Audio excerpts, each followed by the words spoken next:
As ações coletivas passivas são instrumentos utilizados para a obtenção de uma tutela contra uma coletividade. Já houve, por exemplo, em Curitiba, uma ação proposta pelo Ministério Público do Paraná contra o sindicato que reúne os postos revendedores de combustíveis, tendo por objetivo a fixação de uma determinada margem de lucro.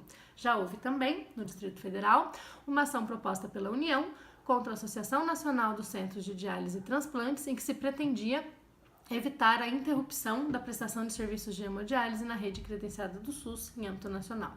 Essas demandas são ações coletivas passivas porque nelas há, no polo passivo, uma coletividade. Ao invés de se propor ações contra cada posto ou contra cada centro, ou mesmo se pensar na formação de um litisconsórcio multitudinário inviável, opta-se pelo manejo de uma ação coletiva em face da coletividade. É muito importante, quando se trata de ações coletivas passivas, nós investigarmos a representatividade adequada daquele que se encontra no polo passivo da demanda. Afinal, o réu em uma ação coletiva passiva tem que ter a potencialidade de defender adequadamente os interesses de todos os membros daquela coletividade.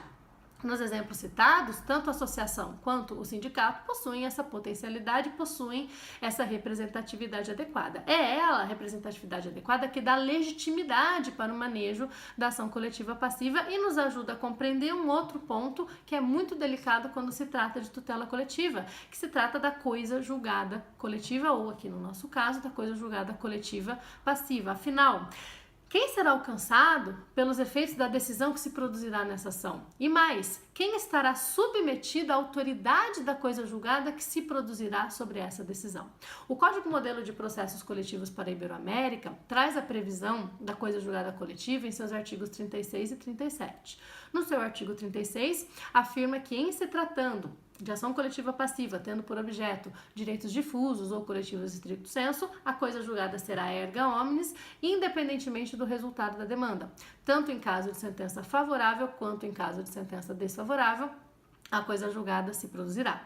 No artigo 37, porém, o Código prevê que, em se tratando de ação em que se discuta direitos individuais homogêneos, a coisa julgada será erga omnes, mas não se produzirá em caso de sentença de procedência, possibilitando a cada membro da categoria, a cada membro daquela coletividade, a propositura de uma nova ação para se discutir aquilo que já foi discutido e decidido na ação coletiva. Em seu parágrafo único, o artigo 37 do Código excetua dessa regra os sindicatos, prevendo que, em se tratando de sindicato no polo passivo da demanda, todos os membros daquela coletividade poderão ser alcançados pelo resultado da decisão coletiva, seja ela de procedência, seja ela de improcedência. Esse dispositivo tem recebido acertadas críticas da doutrina, na medida em que não se mostra razoável a propositura de uma ação coletiva que termine com uma sentença de procedência que não produza efeito algum, na medida em que amanhã ou depois todos os membros daquela coletividade poderão propor ações